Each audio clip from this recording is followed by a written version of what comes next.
For the subject now, Assessment of Learning Part 1. We are now in lesson number 11, Scoring System, Rubrics, the checklist, rating scales, and that is the lesson, and these are the topics for the day. Four topics: scoring systems, rubrics, checklist, and rating scales. And for the learning outcomes, take responsible for the learning outcomes. We have 5.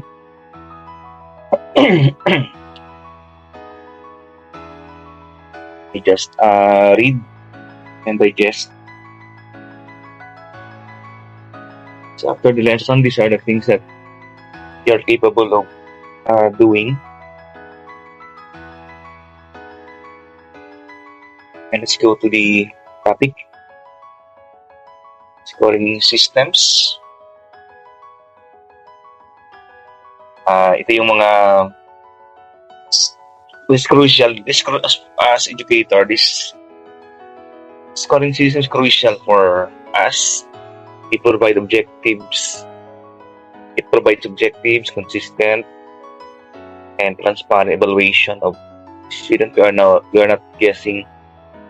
We're going to evaluate their performance. We are using scoring systems like checklist, to derive learning and inform fractions. So as a scoring system, the tools that we're going to use here are the rubrics. Scoring converts complex work into actionable feedback. That is rubrics.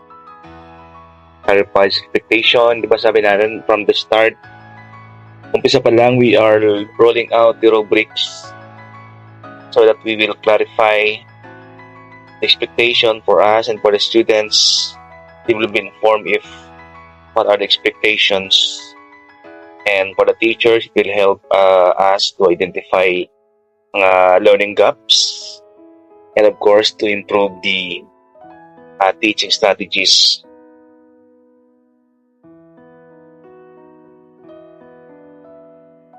The importance of scoring is essential as educators to gauge their understanding.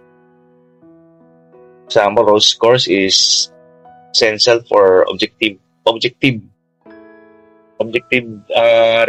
Meron tayong row score scoring. Example, you want to measure their proficiency, provides actionable feedback, improve, evaluate learning outcomes. So, meron tayong scoring. They will ensure consistency in evaluation across different teachers. Kasi pag different teacher are handling one subject, for example, pag meron tayong scoring system, objective across different teachers. It will help us identify specific areas where learners need support. So effective scoring systems helps us enhance experience and guide the students towards success. Meron tayong is the purpose not only to count, but as a guide for us. And I'm moving my slide now. That is the row score. Row score represent earned points from a test. Gamitin natin to for objective, not objectives. Pag mga multiple choice, filling the blanks, ito yung for using scoring. So we know this one that if our in examinations, row scores represent the earned points from a test compared to the total possible point. Example, 3 out of 10. So points lang, we're not yet talking about the percentage, but for us, It will provide the students and the teachers a clear picture of the students' performance. Aside from consistency in evaluation, identifying specific areas where learners need support, example, multiple choice, pag mahina sila doon, but when it comes to true or false, doon magaling students. Kasi comparing the scores of the multiple choice and the true or false, we can count objectively, can measure objectively kung saan sila magaling. So, one purpose of having the raw score is to identify specific areas saan sila proficient.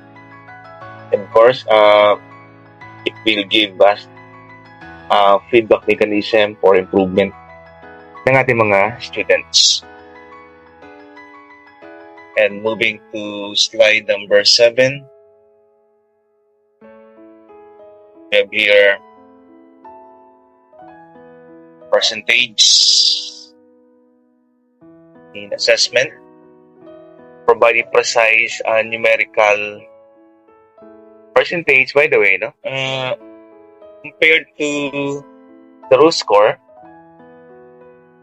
percentage provides us a numerical measure of the student performance. Of course, percentage is calculated by dividing the points earned by total points possible and of course multiplying by 100. That is, it sounds simple, but mga students natin, they don't know yet how to get a percentage. It's mga university students ko, they don't know how to get a percentage. I'm still rolling out yung formula. Example, may mga universities that are using the zero-based, the score divided by the total items by 100. Pero the universities using the base 50, that is score divided by total items multiplied by 50, then plus 50. Pag zero-based, pwedeng passing rate 50% lang. Pwedeng passing rate ay 64.5. In one of my universities, the passing score if zero-based ang ginagamit is 64.5. And other universities, pag base 50 naman, they are using the base 75% as the passing. So, parang mas mataas yung standard ng mas mahirap kasi makakuha ng 64.5 pag zero-based compared sa 75% pag based 50. So, different, no? Example, pag percentage naman, so we're using percentage if example 90% to 100, that is excellent, or A. Or 80 to 89%, that is good, or B. 70 to 79%, that is average, or C. And 60 to 69%, that is below average, and that is D.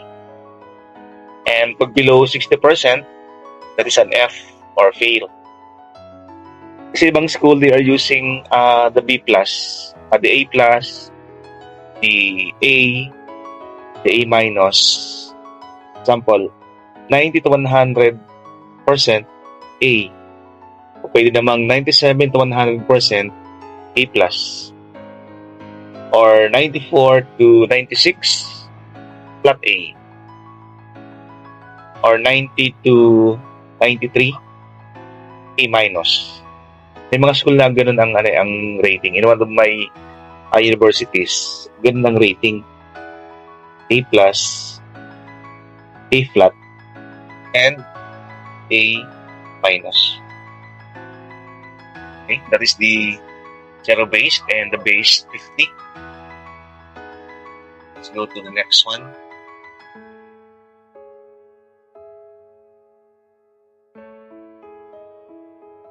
Scale score. Scale scores help level the playing field by adjusting results for different test versions. Scale score ginagamit natin if ito yung raw assessment, scores converted into a consistent standardized scale to The purpose is for fair, direct comparisons of performance across different test forms. So may mga subject kasing mahirap, may mga subjects na madali. So if you want to make sure yung talagang proficiency ng isang students, kasi maraming exam, di ba? They have varying difficulty levels. So, of course, pag sinabi natin math, mas mahirap yan kaysa like Filipino subjects. If you want to ensure specific skill score, ginagamit natin ito. So, regardless of the subject, regardless of the versions, so it levels out the playing field. No? For example, pag sa mathematics, raw score 28, 29, 30, the skill scores 91. So, example, different teachers. Sa isang teacher nakakuha siya ng 28, sa second teacher nakakuha siya ng 29, pangatong teacher nakakuha siya ng 30. So, ang ginagamit natin, lahat yan ay pare-parehong 91. Kasi, tatlong teachers, they have varying style of teaching, di ba? So, para level, regardless of the teacher, regardless of the subject, 91 sila. May mga time din naman na depending on the time, no? Depending on the time na time of day, bago-umaga yung subject. Example, math, no? Bago-umaga yung subject. Siyempre, mga estudyante ay masipag pa o hindi pa pagod. So, nakakuha siya ng 68.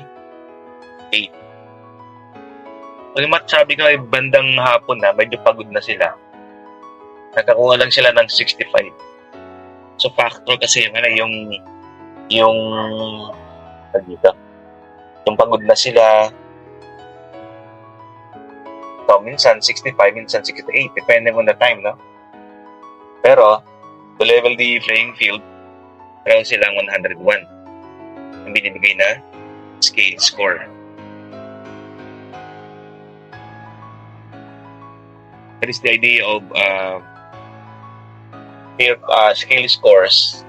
Make assessment more equitable for all. Hindi equal, no? But equitable. Depending on some factors. So we move the slide. Understanding grades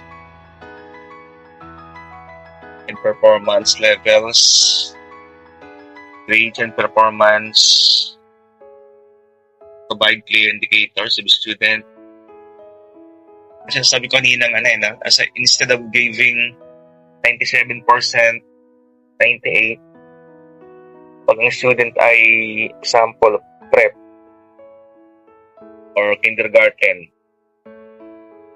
so mas magandang gamitin natin yung grading system na ABC, ECC. They will much appreciate yan, di ba? Or pag sa mga ibang universities, A+. Kaya lang, the drawback of this one, pag ang grade ay is 97 to 100 ay A+, hindi natin alam, no? Sino mas magaling doon? Example, student A got 97, student B got 98, student C got 99, and student D got 100. Ang grade nila pareho ay A+. The drawback, we don't know kung saan sa kanila yung pinakamagaling. Kapag sa mga kindergarten naman, so sa mga bata, we know children are hindi pa naman sila doon ka-stable emotionally, no? Pag binigay mo siya ng 96, pag-compare, ba't yung sa 100? Mami, ba't yung isa sa 100? Ako 96 lang. Or teacher, bakit yung isa ay 100? Ako ay 96 lang. So, yung binibigay natin sa kanila lahat, no? So, we can also use, aside from, instead of A, B, and C, we can also use advanced for A, proficient for B, and basic for C. O pwede namang expert. Pag sa mga adult, pwede natin tawagin expert, A is expert, B is accomplished, and C is beginner. No? So depending on the age level, age bracket. No? Let's move the slide. So this is the pros and cons. No? The pros and cons of A plus B. Easy to understand. Scoring systems provide a clear framework for evaluating student performance and simple for students and educators to grasp their progress and areas for improvement. While for the part of the students, it can motivate them, but it may also lead to anxiety, pressure, particularly. Pag may scoring system pag isang bata nakakuha ng 75 pressure. For sabi ng parents niya, dapat naka 95 ka man lang. So pressure for them. But if you want a more individualized account of their learning differences, so we're using the scoring system.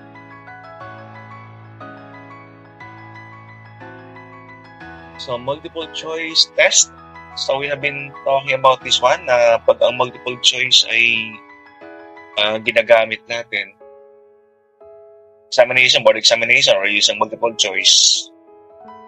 The idea kasi, pag multiple choice, nandiyan na yung filling the blanks, nandiyan na yung true or false, di ba?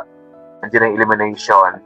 Kasi if you're choosing the right answer among the choices, example, 4 choices, subconsciously, nag-true or false ka na rin. Subconsciously, elimination ka na rin. Kaya nga, you're using multiple choice. So, multiple choice offer a straightforward scoring method by going teacher. So, straightforward pag walang guessing. No? Hindi sa subjective, that is objective. Students earn points for each correct answer. So, the benefit for the teacher, quick feedback, and easy to analyze. Alam natin kung sa student naka 10 out of 15, so siyempre magaling siya, kasi students na nakakuha ng 7 out of 15. So it will help the educators gauge understanding effectively. Understanding lang yun Understanding skills, recalling skills lang ang measure ng multiple choice. Hindi naman measure dyan yung application, evaluation, hindi. Yung mga lower thinking skills lang ang na-measure pag multiple choice or MC. Now, may mga benefits man why we are using, although objective, may mga benefits naman why we are using multiple choice questions. Kaya sabi ko kanina, pag MC, pag multiple choice, for the educators, benefit, efficient assessment, mabilis, rapid feedback, in broad content coverage kasi pag multiple choice, marami kang makakover dyan Example, item 1 is about pag sa English na multiple choice 1 to 5 about subject verb agreement, then 6 to 7 about pronouns, then about adverbs, about adjectives. So, marami ka cover. Example, you have 20 items, you can imagine, maraming kang magka-cover talaga dyan So, one advantage of the MC, broad content coverage. Comparing that with the essay, ang essay, kung sabi kang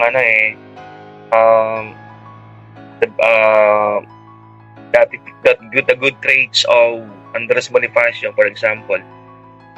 Andres Bonifacio na nakafocus. Pag multiple choice, you can have different heroes na pwede mong tanungin. There is one benefit of multiple choice. Aside from multiple choice is objective, reliability, versatility, tapos, of course, for the students, no? Sa mga estudyante yung nagme-memorize nagre-recall. Eh, di ba sabi natin, multiple choice promotes yung recall ability, yung understanding ability ng mga students or mga learners. It encourages learning and recall. Another one, may mga students na hindi masyadong magaling magsulat, multiple choice, no? May mga students naman na gusto yung nagsusulat, so easy para sa kanila.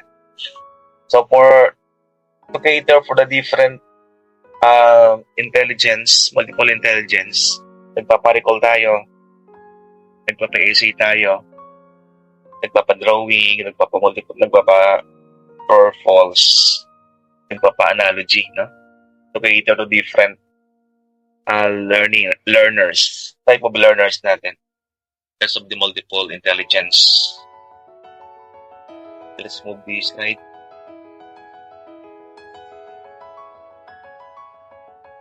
So those are about the multiple choice. Another one, pag multiple choice, eliminating guesswork. Walang hulaan, no? So, pagdating naman sa essay scoring can be subjective naman. Ang multiple choice, subjective. Requires, no rubrics pag multiple choice. Pero pag essay ang ating pa-exam, essay scoring can be subjective, requiring clear rubrics. I-assess content, organization ng student, kanyang grammar, kanyang choice of words, and some various criteria. Scoring essays naman, establish objective criteria. Dapat meron kang objective criteria. So although essay are subjective, pero pagdating sa criteria, the rubrics. Eliminate yung guessing. We have objective na rubrics. It is ang holistic. Sabi natin, we have been talking about the different types of rubrics before. Pag sinabing holistic, that is the overall quality. May 5 rows, for example, and 5 columns. Example, yung columns are the levels. Tapos yung rows are the criteria. So, you can imagine pag nag-meet, nag-criss-crossing sila, maraming boxes ang mabubuo. Example 5, we have 25 boxes, no? 5 columns and 5 rows. You can have like 25 boxes. So, that is 25 types of scores na pwede makuha ng isang student. Pag holistic.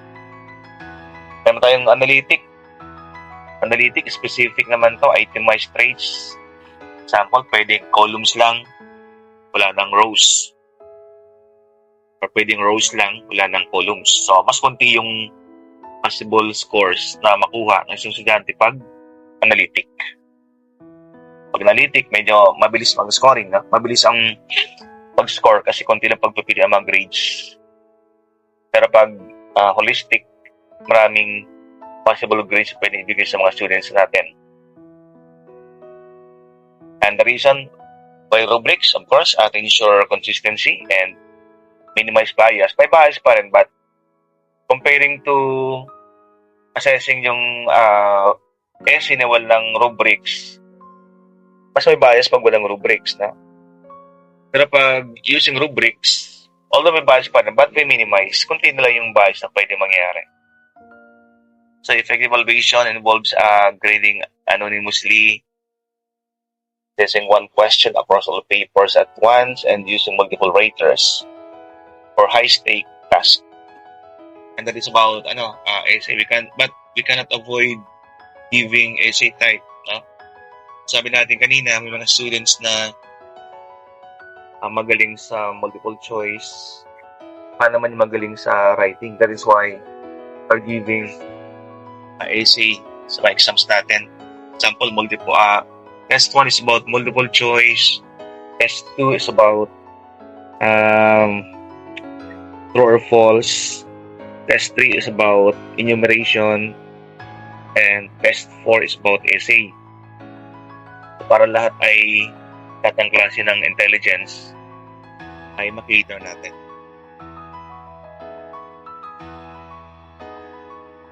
Common challenges in scoring.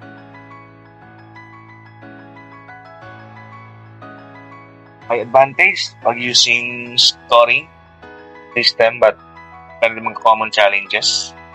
Scoring essays can be time-consuming. Matagal talaga mag-check ng no? Especially nung dati, wala pang mga apps na ginagamit in checking multiple choice. I can recall mga year 2000, early 2000 to year 2010. Dahil ng students sa isang university, I have 15 sections, no? Tapos ang pa-exam ay I have 15 sections.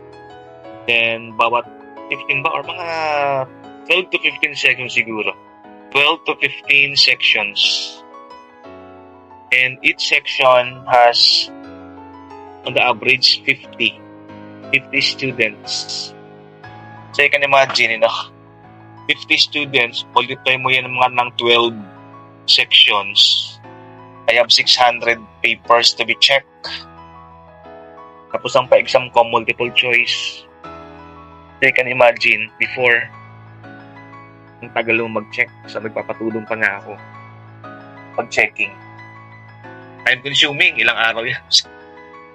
Isang linggo ba mag-check ng papel, no? But that is subjective.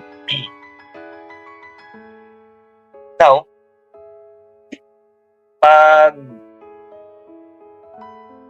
what do you call this? Ngayon, in our time, in scoring essay,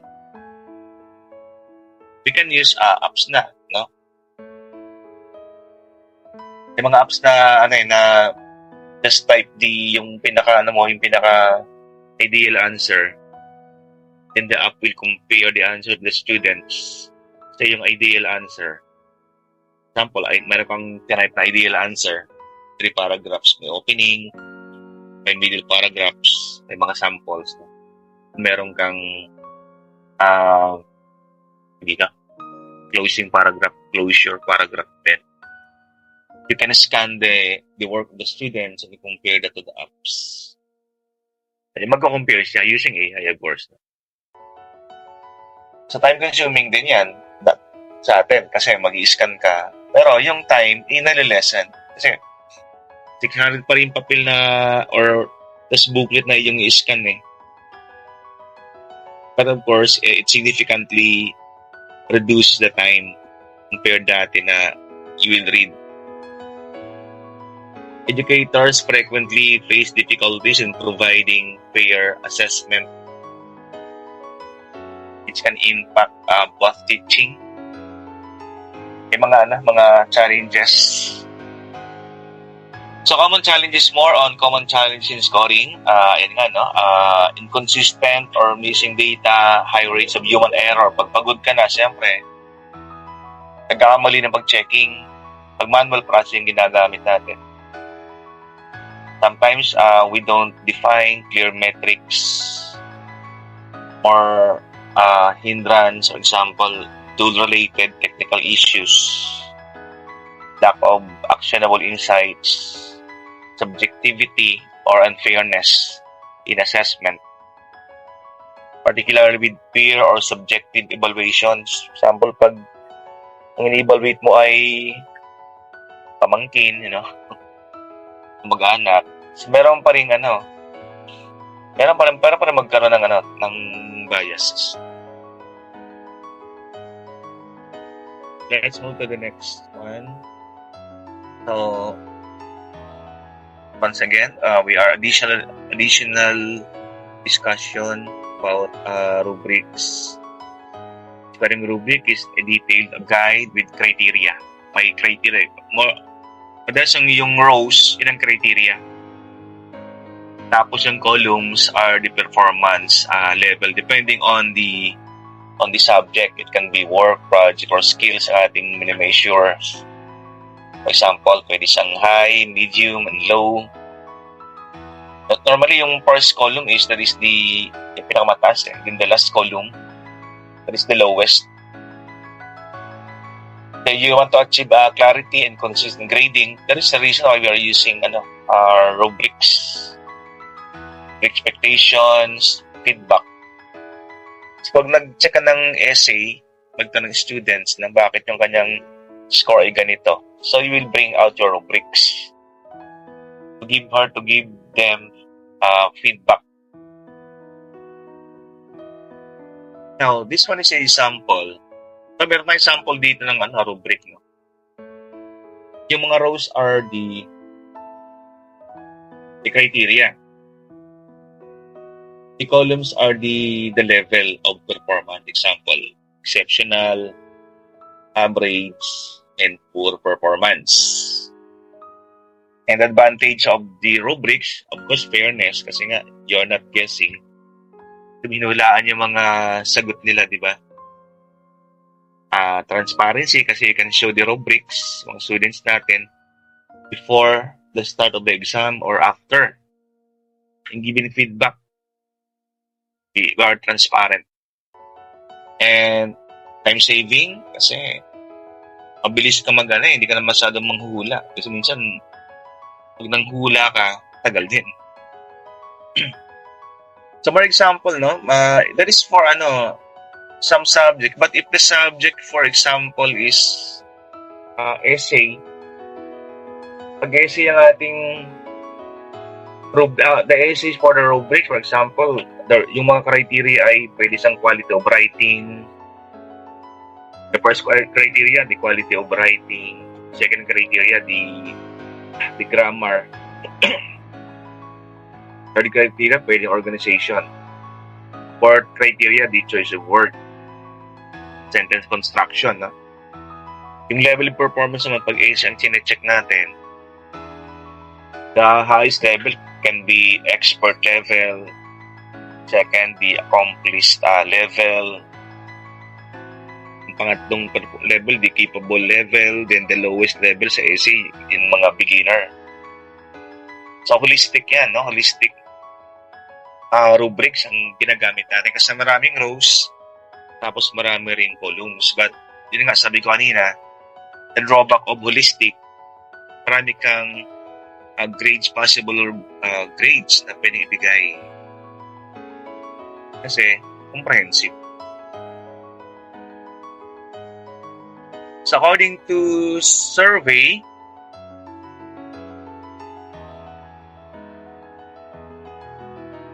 uh, 30% daw of students score improvements with rubrics. Research shows that students who receive rubric-based feedback, yung pagkatapos sa exam, pinifeedback natin sila, they improve their scores by up to 30%. Siguro, the reason, they are motivated kasi nga, pag may binang feedback ng teacher sa kanila, the teacher ay complacent na hindi siya nanghula. Then, if the students will think that the teacher are not guessing, they'll be motivated to improve on the next examination. In contrast, pag walang rubrics or hindi transparent, hindi fair yung teacher, estudyante, tatama rin Hindi ko nagagani yung aking essay kasi anyway, nanghula naman yung teacher sa score Yan drawback ng no? Kaya, pag may rubrics tayo, improvement. So, more benefits of rubrics for that is, for students. Ito yung ito yung pinapakita na sinasabi natin, analytic versus holistic rubrics. Analytic, criteria, kunti lang, di ba? Pag holistic, maraming criteria, maraming levels of performance. So, pag holistic, pag complete or comprehensive, may criteria, may levels of performance, may total score calculation, may scoring method, May mga descriptors, no? Yung mga nakasulat ba? Description sa loob ng mga boxes. Bakit yung nakuha niyang grades. So that is complete, kaya nga we call this as holistic or comprehensive. The benefits of rubrics for students. Pag mga estudyante, ayan, no? Clear expectation. Alam nila yung ina-expect ng teacher. Benefit for students, encourage for reflection. Kasi pagkatapos ng feedback, maisip ng estudyante, doon pala ako nagkamali. So next time, I will do better sa next examination. And of course, for the student, rubrics will help them in learning. Now, on the part of the educator, the teacher, benefits of rubrics, we can understand yung weakness and strength ng isang estudyante. We can motivate them to grow, and of course, supporting them for success. So, para student pa rin, yung ating goal for having the rubrics. Example ng essay type, no? Sabi natin kanina yung example ng essay type, rubrics. Clarity, evidence, may grammar. Yun ang may nahanap natin sa mga sa essay type natin. Pag essay, we assess the clarity of the thesis, the quality of evidence, the grammar. Each criterion provides detailed descriptor. So, ang isang holistic or comprehensive rubrics, that meron siyang descriptor or description per box. Para pag nag-feedback tayo, kung nakalagay sa mga box description, yun bibigyan natin sa mga estudyante. Bakit yung kanilang particular specific grades. Result test, pag may essay rubrics na ganito, resulting to better writing for the students, comprehension of expectations. So pag mayroon tayong rubrics, we dapat consistent ang rubrics natin, may feedback na binibigay sa mga students. Tapos we revise ang rubrics. We collaborate in creating the rubrics. Dapat specific yung mga description ng mga rubrics. Di masyadong mahaba, hindi naman isang paragraph ang description. Mga sentence, no? Para siyang i-describe lang natin bakit yun ang particular grade na nakukuha ng isang students. Grammar, samples, and clarity. May rubrics for science projects. So this rubric evaluates essential elements of a science projects. So, ang criteria pag science, creativity, accuracy, presentation. So, pag meron tayong ganito, they will be creative, accurate. Mga students natin, they will put more premium on the presentation. Kasi they know what are the expectations and the criteria. Example, dito sa photo, no? Projects in science. Creativity, may volcano kasi the presentation, the creativity is being graded. Meron sila ditong very colorful, no? They presenting that. Instead of just a flat presentation or on-screen presentation, sa 3D ang kanilang ginamit. 3-dimensional kasi nga creativity. But creativity is another thing. Pero accuracy ng mga nakasulat ay dapat accurate din. Kasi kahit creative yan, yung mga nakasulat ng mga narratives, mga pictures, ay hindi naman siya accurate. Kulang or mali yung date na nakalagay. So, hindi rin siya mataas ang grade na magkukuha. So, they can always improve dito. Example, they can present more things for objects, science, tools, instruments, station. No? And grading the science projects, pwede siyang holistic na example criteria, yung investigation, diction, work period, mga criteria yan eh. Tapos ang mga levels of performance, ang pinakamataas for example is 4, exceeds expectations. Pangalawa, 3, unmeets expectations. Ang pangatlo, approaching expectations. Ang pinakamababa, below expectations. Yung kanyang level of performance sa isang science projects. Okay, so we're moving on. Naman sa checklist. So we have been talking about the rubrics, diba? Rubrics.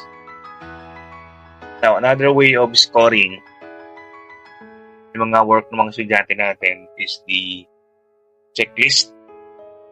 Understanding checklist and assessment. Checklists are essential tools in test assessment, providing a clear framework for evaluation. Meron din isang criteria para consistent and transparency. May gamit para sa educator, may gamit para sa mga students. Checklist is simple assessment. Para sa atin, simple siya kaysa compared sa rubrics. This one is, instead of boxes, this checklist can be a set of statements that correspond to specific criteria. Ang sagot ng estudyante sa isang statement, pwede siyang yes or no, check yes or check or no, or done, or check not done. So very simple. It can be used to systematically record observation. The checklist also helps the teachers to identify students' learning needs. Self-evaluation na rin. This one is appropriate assessment tools. For example, vocabulary acquisition, because success criteria are easy to observe and gives the students achievable goals. That is the definition of checklist, whereas these are the sample of checklist. Small, big, hot. Wala naman siyang dito yung pinakamarami yung we're just testing. Wala naman siyang 4, 3, 2, 1. Just want to observe mga sagot ng mga students. I can tell the meaning of the word, check. I can give a synonym for the word, check. I can give an antonym for the word small, check. I can use the word in a sentence, check. May mga word naman na hindi lahat ay example. Yung word na hot, sabi ni student, I can tell the meaning of the word, check. Pero, wala sang sino na pwedeng ibigay sa word. So, wala sang check. I can give antonym for the word hindi. So, wala rin check. I can use the word in a sentence, hindi rin niya kaya. Kaya wala sang check. Pero yung sa word na small, yung isang estudyante, you will conclude na yung estudyante nag-check na ito ay mas naintindihan niya yung word na small kaysa word na hot. That is the idea of the checklist. Of course, may mga drawback or disadvantages na pag itong mga checklist. For example, the common mistakes sa there is an example, no? Ito naman yung why. Why using checklist? Anong reason? Consistency. Checklist ensure consistent evaluations across assessment. reducing discrepancies, and provide fair opportunities. Objective kasi nga, nag-check siya, alam natin yung sagot niya by through the checks. Na ginawa ito sa sample natin sa previous slide. By utilizing checklist, educators can achieve objective grading. Clarity, checklist, clarify expectations for students. Sample, sabi natin, no? Dating previous sample, expectation natin sa kanila, at least dapat lahat ng boxes ay may check. Dun sa word na small, big, tapos yung word na hot. Expectation natin, kung sabi natin sa students, at least majority of the boxes are checked by the students, or kung hindi man, lahat ay kahit puno. The idea, lahat ay dapat may check. Or, majority of the boxes should be checked by the student. That is the ideal. That is the expectations for the student. So, we are very clear, no? Isang tingin ng estudyante, kung maraming boxes na hindi niya na-check, so, he can understand right away na below expectation, or pag dalawa lang na-check niya doon, he will understand na below expectations. So that is the reason why using checklist. Challenges with checklist. Rigid criteria. Masyadong maraming boxes daw. Overly rigid checklist criteria can limit flexibility. Kasi di ba nakalatag doon yung mga criteria, yung nasa columns, no? Eh, paano pag wala sa column? So, dapat padagdag mo. Oversimplification, there is a risk that checklist may oversimplify complex skills ng isang estudyante. Mamaya, failing to capture the student understanding. Sometimes, we don't understand lahat by just looking at the checklist. They know that they can memorize, pero walang evaluation. Checklist fatigue. Frequent reliance on checklist can lead to checklist fatigue. Students, kung maraming chechekan, pwede can result to disengagement, estudyante tinatamad, reducing motivation. Pag mga bata yan, di ba? Tamad mag-check, no? Undermining the intended purpose of the evaluation control. Mga common mistakes, no? Na we should avoid. For example, vague items, di masyadong clear, overloaded, masyadong maraming laman yung checklist, maraming chechekan, and ignoring input.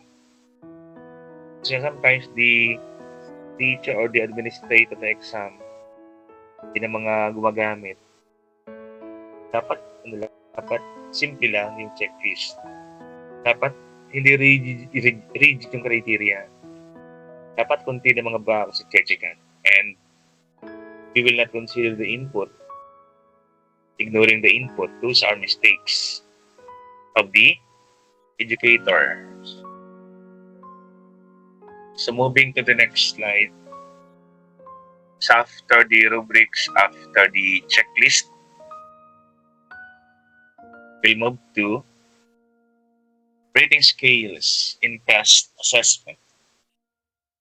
Education, 80% of educators report that consistently scoring tests is a significant challenge.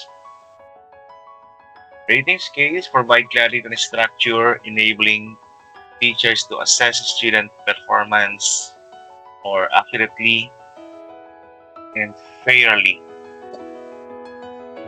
Isang rating scale compared to the checklist and compared to the rubrics, ito ay close-ended Close-ended pero structured assessment tools. Measuring, we can use the ratings. Mamaya, we're going to show samples ng rating scales.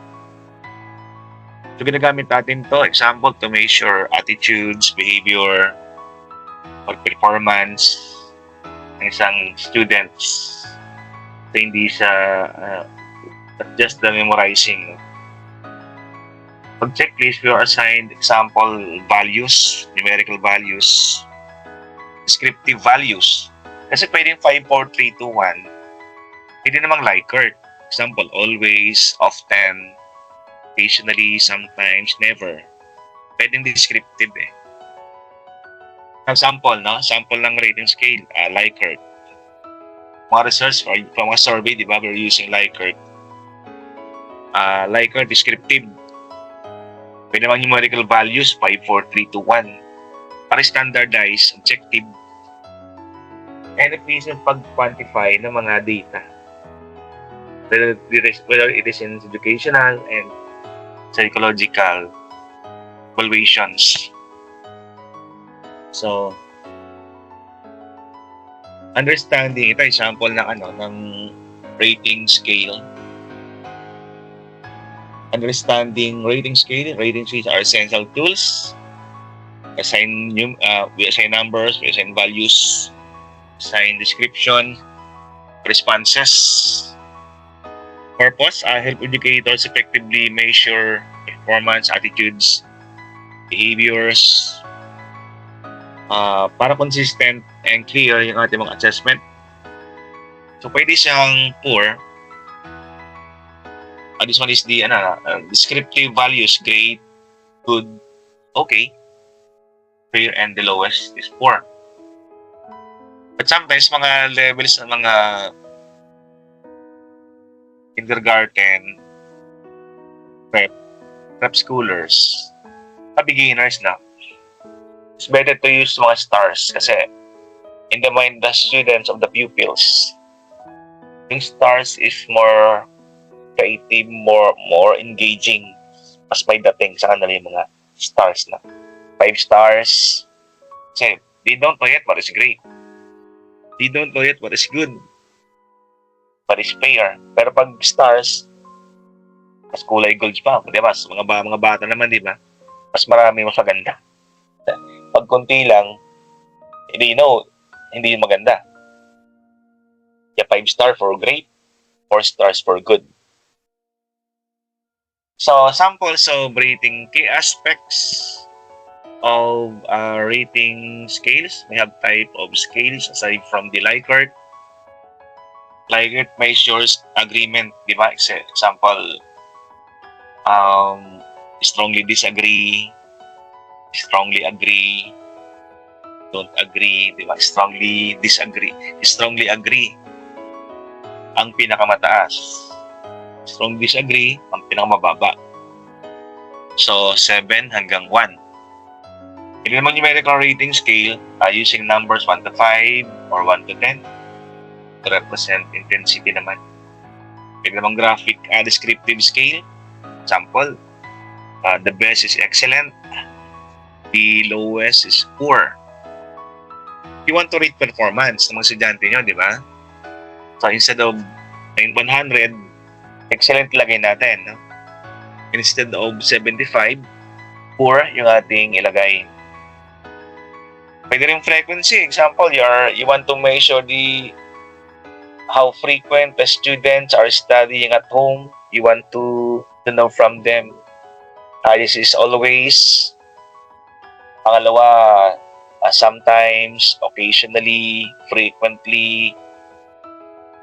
Of course, yes, of course, the highest is always, then frequently, and occasionally, and sometimes, no? And the lowest is never. Yan, nating gamitin sa mga students natin. Great, good, okay, fair, poor. Ito yung sample. Ayan, rating scales, numerical scales, 1 to 5, straightforward, quantitative measures, Likert. Captures attitude with options from strongly agree to disagree. Descriptive skills categorized, performance naman, excellent hanggang poor. Depende sa level sa mga students natin. The beginners, excellent, good, fair, poor. Medyo adult na, o di scale na 1 to 10.